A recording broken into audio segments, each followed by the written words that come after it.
Hey gardeners, if you want a thriving garden this spring, now is the time to start your seeds. But not all seeds should be started indoors, and some need special tricks to wake up. Today, I'm breaking down exactly which seeds to start in February, which ones go straight in the ground, and the key steps to getting perfect germination. I'm going to break this down into 3 video parts.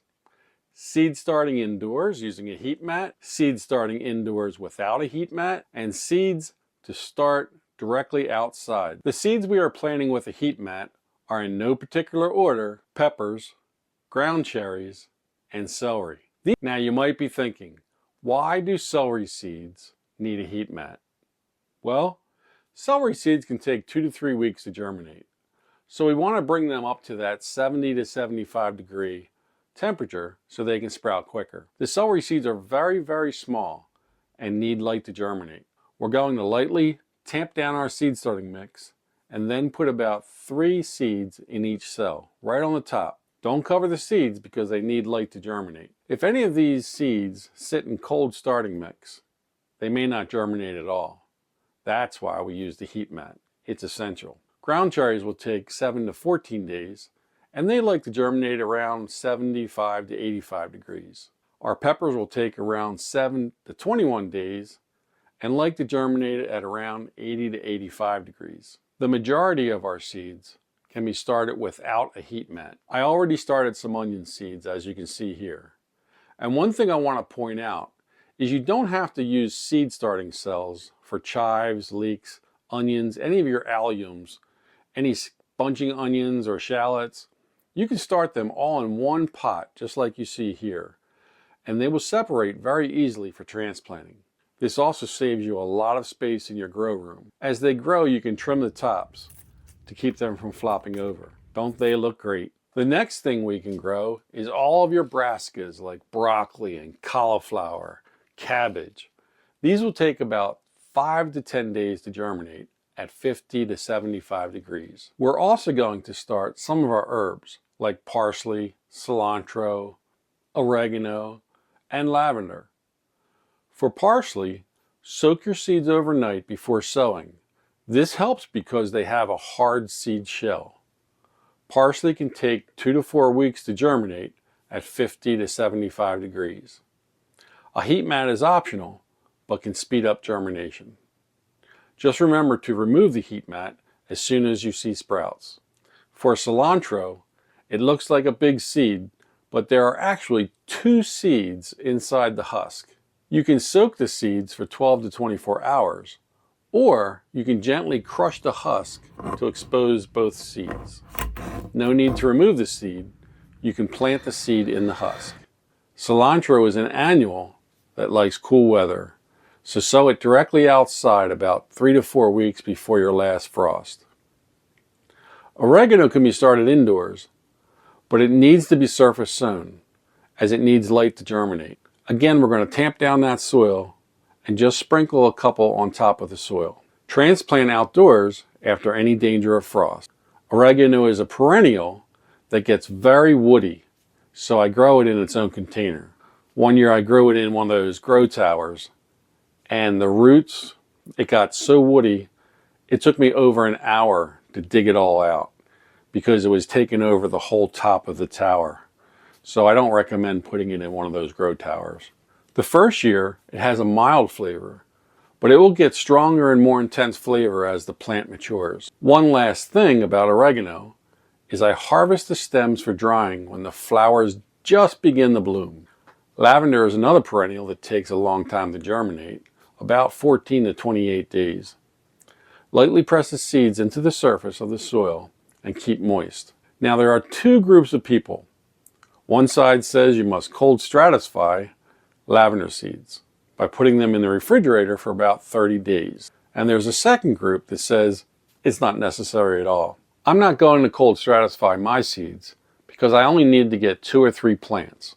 So if I plant 6 cells and I only get 2 or 3, I'm good. The last thing we're growing indoors are artichokes. These seeds do need cold stratification. What is cold stratification, you ask? Cold stratification is basically tricking the seeds into thinking they've been through a winter. so they know when it's safe to sprout. Some seeds, like artichokes, need a chilling period to wake up from dormancy. It's like giving them a mini winter nap before they grow. You do this by putting them in a damp paper towel inside a plastic bag and putting them in the refrigerator for a couple of weeks. This mimics the cold, moist soil they'd experience in nature. Once they've had their winter, they're ready to germinate when you plant them in the warm soil. It's an easy trick to boost germination and get stronger, healthier plants. Hey backyard gardeners, if you're excited to get your hands in the dirt this spring, I've got some great cool weather crops to talk about today. Spinach, kale, lettuce, and my favorite, upland cress. These plants are perfect for early spring planting and they can be grown in a couple of ways. So let's break it down for you. You've got options when it comes to planting these. You can start indoors about 4 to 6 weeks before your last frost, which is around late February to early March for us in Zone 7A. This gives you a nice head start. But if you're not into starting indoors, you can direct sow it outdoors about 2 to 4 weeks before your last frost date. So March to early April is perfect. These can even handle a light frost, which is awesome for an early spring harvest. All right, now that we know what to grow, let's talk about how to start seeds indoor successfully.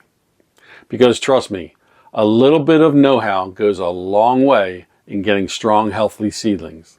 First up, your soil matters. You want a quality seed starting mix that's light and fluffy. This helps those little tiny roots grow without a struggle. Next, moisture is key. The soil should be evenly moist, not soaked, not bone dry. Think of it like a damp sponge, just the right balance for germination. A germination cover helps too. Use a plastic wrap or a dome to trap warmth and moisture. But as soon as you see green, take it off. For heat-loving crops like peppers, use a Heatmat. It speeds things up, but once you see them sprout, say goodbye to the Heatmat. You don't need it anymore. One of the biggest mistakes, not enough light. Seedlings need 12 to 16 hours on the grow lights. A sunny window just won't cut it.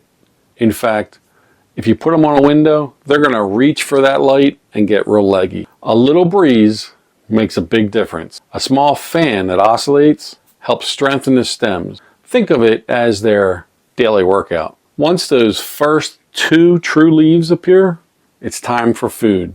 A quarter strength liquid fertilizer every 2 weeks gives them a great start. And when I talk about the first 2 true leaves, I'm not talking about the first 2 leaves that pop up. I'm talking about the 2 leaves after that. The ones that actually look like the leaves of the plant. A quarter strength liquid fertilizer every 2 weeks gives them a great start. Just don't use something with fish emulsion in it, because if you're like me and you grow downstairs in your house, it's going to smell like fish. You don't want that. And here's a big one. Always water from the bottom. This encourages strong roots. Plus, it keeps those tiny stems dry and happy. If you're just starting a couple plants, you can easily buy a bag of seed starting mix, and you should be just fine. But if you're starting seeds for a whole garden, it can get real expensive real quick. Some of those little bags can be $8 to $9. If you want to save money, you can totally make your own. Check out my next video where I'll show you exactly how to make your own seed starting mix.